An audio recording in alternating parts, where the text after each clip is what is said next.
Kabanata 2, The Beautiful Neighbor.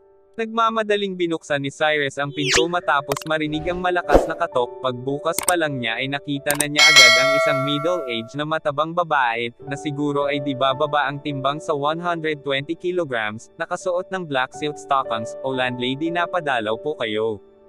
Natigilan sandali si Cyrus matapos makita ang babae bago nakangiting tinanong ito, "Cyrus, wag ka nang magpaligoy-ligoy pa, hindi mo sinasagot ang mga tawag ko, sabihin mo sakin kung kailan mo babayaran ang 3 buwang rentang utang mo." Galit na sigaw ng may katenda ang babae kay Cyrus, "Ano kasi landlady, 2 araw pa bago ako sahuran unting palugit lang, pwede bang bigyan mo pa ako ng 2 araw?" Mahinang sabi ni Cyrus. "2 araw?" The landlady sneered and shouted loudly, "Cyrus, dahil iniisip ko na estudyant ka, binigyan kita ng mahabang panahon, nangako Karen na magbabayad kada buwan, pero delayed na for 3 months ang bayad mo, tapos ngayon gusto mo pang bigyan kita ng 2 araw na palugit, marunong ka pa bang mahiya?" Walang magawa si Cyrus kundi ang tignan na lang ang may-ari ng bahay na nasa harapan niya, dahil halos nagastos na niya ang pera niya para bumili ng regalo sa birthday ni Faye.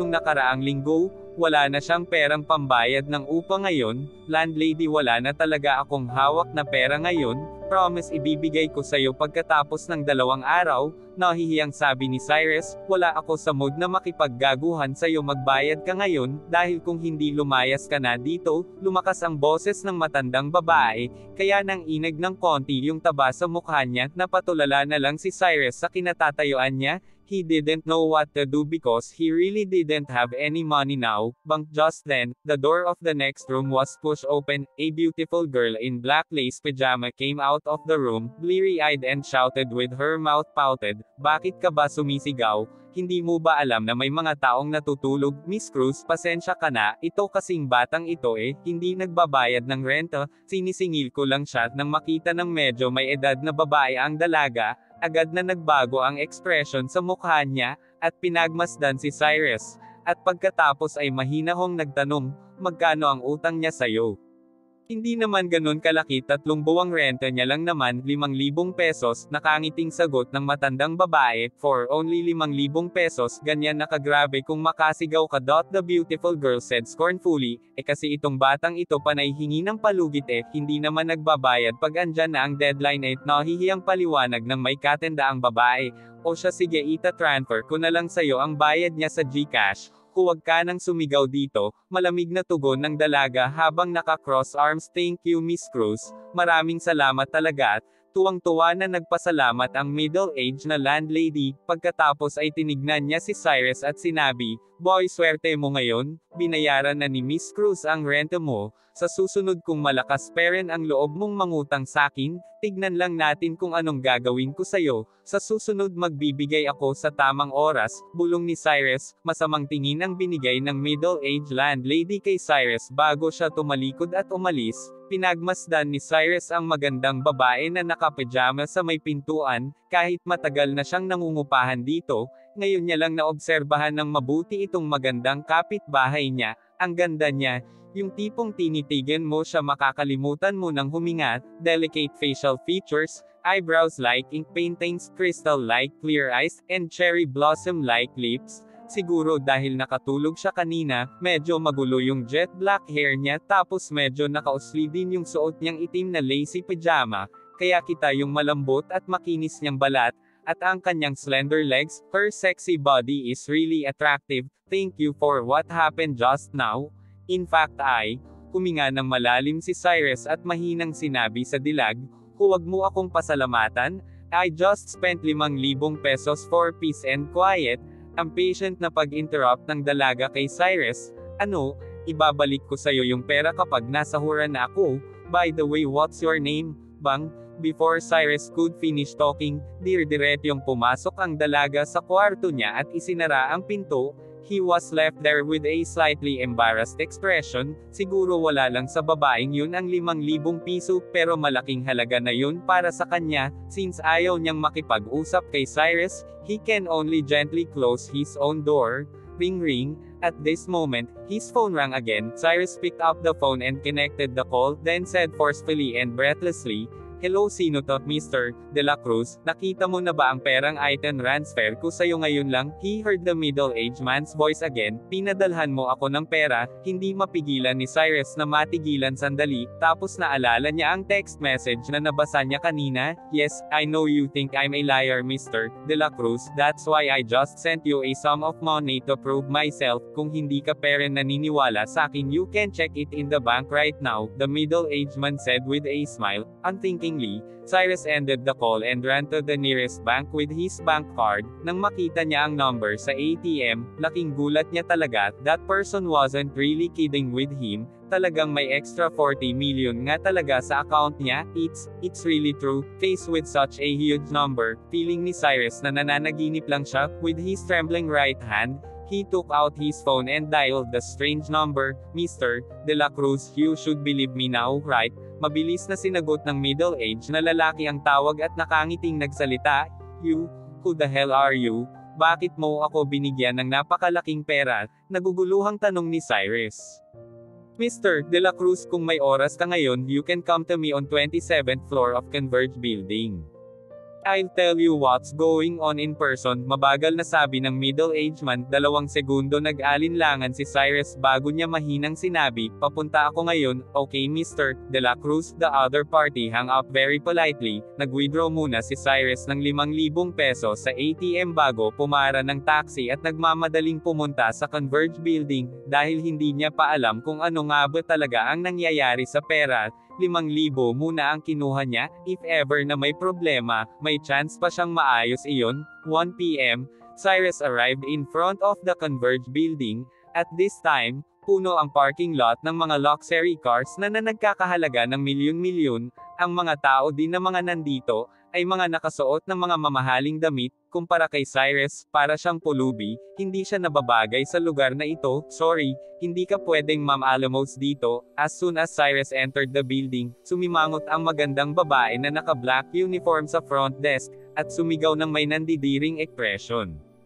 I'm not here to beg, Cyrus replied expressionlessly. Hindi kami bumibili ng gulay at kung ano-ano pa dito. The beauty at the front desk continued to shout. I'm looking for someone. Who are you looking for? Sigurado ka ba na nandito nga ang hinahanap mo? Hindi alam ni Cyrus ang pangalan ng nakausap niya kanina. Gusto lang naman niyang malaman kung ano ba ang nangyayari doon sa pera, kaya wala siya sa mood na pansinin ang nasa front desk. Tuloy-tuloy siyang naglakad papunta sa elevator. Hoy, ano bang problema mo? I told you just now that you can't come in. Stop, believe it or not.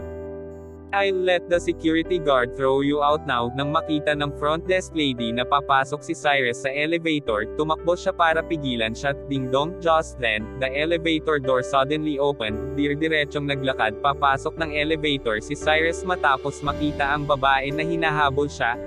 May napatili sa elevator. Dahil nagmamadali siyang pumasok, hindi nakita ni Cyrus yung lalabas ng elevator kaya nabangga niya ito. Are you blind?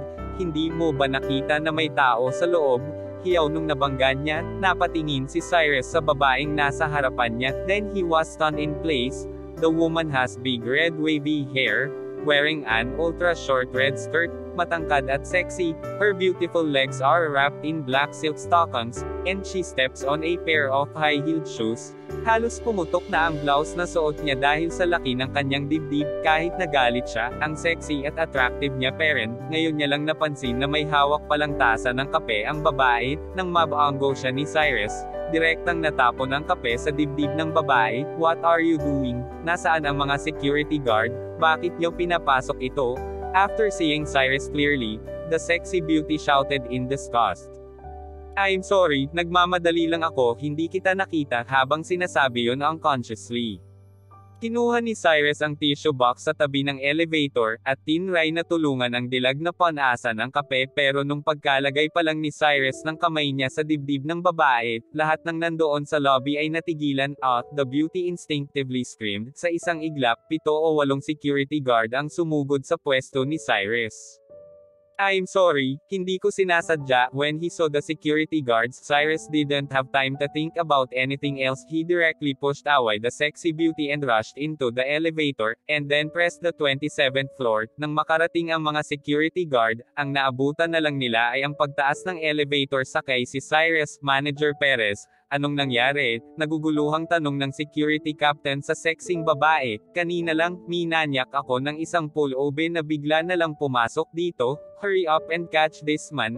I must take that man to the police station. Ano pa ang ginagawa nyo? Bilasan nyo at hulihin nyo siya. Maluha-luhang sigaw ng sexing babae. Pero, the security captain is a little embarrassed. Pero ano, nakakunot noong sigaw ng sexing dalaga. Pumunta ang taong yun sa 27th floor kung nasaan si Chairman Villarreal. Sinabi ni Chairman na walang sino man ang makakapunta sa 27th floor na walang pahintulot niya. The security captain looked at the elevator and said helplessly. Nang marinig ito ng sexing babae, natigilan siya saglit tapos nagngingit-ngit sa galit na sinabing, if that's the case, wait here and block all the doors of the building.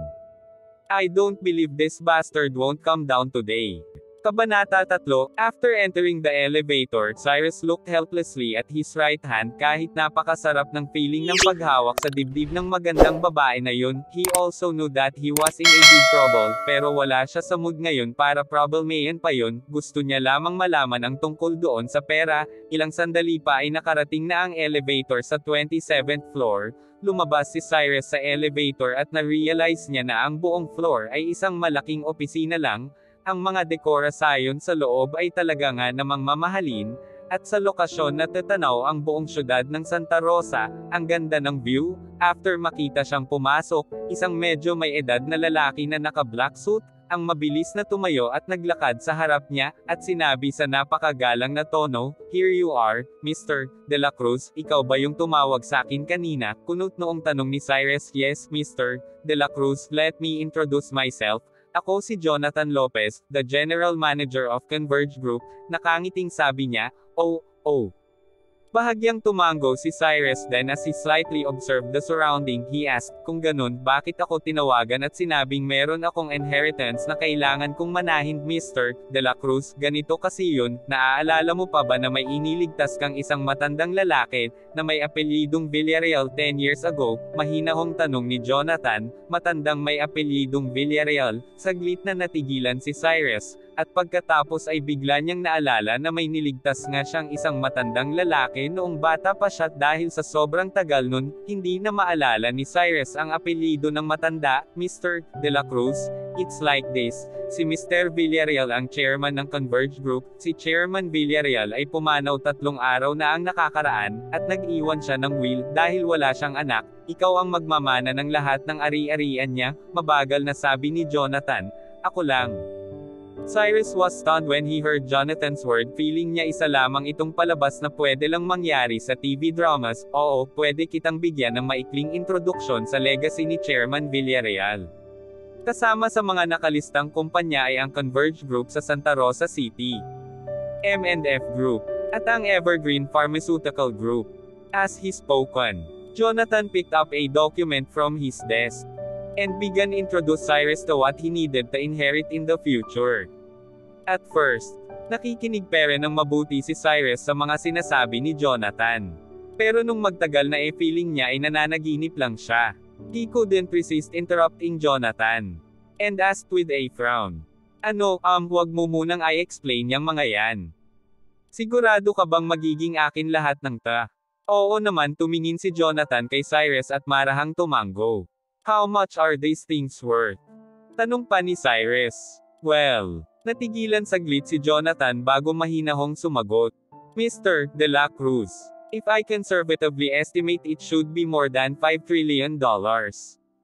Mahigit 5 trilyon. At sa dolyar." Cyrus was stunned in place, with an expression full of disbelief. "Correct." Bahagyang tumango si Jonathan. "Lahat-lahat ng perang tae sa akin lang." Patuloy ang pagtaas ng boses ni Cyrus. "Napaka-imposible naman ang lahat ng nangyayari ngayon. A full 5 trillion will soon become his." Ni sa panaginip, hindi ta magawang maisip ni Cyrus. "That's right." Nakangiting sabi ni Jonathan. "Hindi." Cyrus quickly shook his head and continued. "You must be lying to me. It's true that I saved an old man before. But if he was so rich, then why haven't I heard of his name before? $5 trillion. So siya ang pinakamayamang tao sa mundo, diba? Mr. De La Cruz, you should be talking about the Forbes list, right? Jonathan looked at Cyrus and smiled faintly. Oo, yun nga, kung talagang napakayaman niya. Bakit wala ang pangalan niya doon sa listahan? Tanong ni Cyrus. Mr. De La Cruz, do you think that as Chairman Villarreal, he will choose to be on that list? Anong ibig mong sabihin? Nagtataka niyang tanong. Let me explain to you. The people you see on the list are after for fame only. Kapag sumikat na sila, they can get better social resources. Pero si Chairman Villarreal, he has long passed that stage already. Ayaw niya rin masyadong i-expose ang identity niya. Tumingin sandali si Jonathan. Pagkatapos ay tumingin kay Cyrus at nagpatuloy. Minsan, nasabi ni Chairman Villarreal, na ang mga mayayaman ay may mas marami pang problema kaysa sa mahihirap. Kaya kung mamanahin mo ang inheritance na ito, Mr. De La Cruz, I also suggest not to expose your identity. It won't bring you any benefit. Tinitigan ni Cyrus si Jonathan, feeling niya ay hindi talaga nagsisinungaling ang taong ito. Kahit na ang isang sinungaling ay hindi magsisinungaling sa isang pobreng gaya niya. At isa pa, yung perang nasa bank account niya ay totoo. At ang opisina niya ay napakagara. How can a liar have such an office? May kailangan ba akong gawin para makuha ko ang manang ta? Cyrus suppressed the excitement in his heart and asked in a low voice. May kinuhang dokumento si Jonathan sa kanyang mesa at iniabot ito kay Cyrus. He said calmly, Mr. De La Cruz. Ito ang will na iniwan ni Chairman Villarreal. As long as you sign it, all these things will belong to you. However, there is one thing you need to pay attention to, Mr. De La Cruz. Ano yun? Kinuha ni Cyrus ang will kay Jonathan at nagtatakang nagtanong. Chairman Villarreal specially mentioned in his will that if you want to inherit his property, you must make Miss Margo Suarez your wife. Kung hindi, hindi mo makukuha ang mga ito. Jonathan said slowly. Sino si Margo Suarez? Saglit na natigilan si Cyrus. He didn't expect na may ganyang special request para makuha ang mana. Pera tsaka asawa. According to the above provision of the will, I can't disclose any information about Miss Suarez. Mabagal na sagot ni Jonathan. Hindi naman pangit yang Margo na yan, diba? Nakakunot noong tanong ni Cyrus. Mr. De La Cruz, wala kang dapat ipag-alala sa itsura ni Miss Suarez. After all, napaka-advance na ngayon ng plastic surgery. Even if she looks like a pig. Basta may pera ka, you can turn her into a beautiful woman. Nakangiting sabi ni Jonathan. Well, may point ka dyan. Bahagyang tumango si Cyrus bago nagpatuloy. Okay, I agree to the request. Kung wala ka ng ibang tanong, you can sign this now and the will take effect immediately. Binigay ni Jonathan ang testamento sa kanya. Facing such a huge inheritance, Cyrus has no way to refuse, let alone marrying a woman. Kahit na kailangan niyang magpakasal sa isang baboy, pwede siyang yumoo. After all, he is really short of money now. After pumirma ni Cyrus, kinuha ni Jonathan ang testamento at magalang na ibinigay sa kanya ang dalawang cards. Ano to? Cyrus frowned at the cards in his hand and asked in a puzzled tone, Mr. De La Cruz, ang unang card ay black card ng Philippine Bank. This card has no consumption limit, ibig sabihin, you can use this as much as you want, even if you spend tens of millions or even billions. The second one, the Supreme Royal Card ng Royal Club, which by the way, represent the highest status in society. You can use this card when you go there. Jonathan quickly explained, Cyrus doesn't care much about this Royal Club card. Kung tutuusin, ni hindi niya nga alam kung ano yung club na yan eh. On the contrary, mas interesado siya doon sa black card ng Philippine Bank,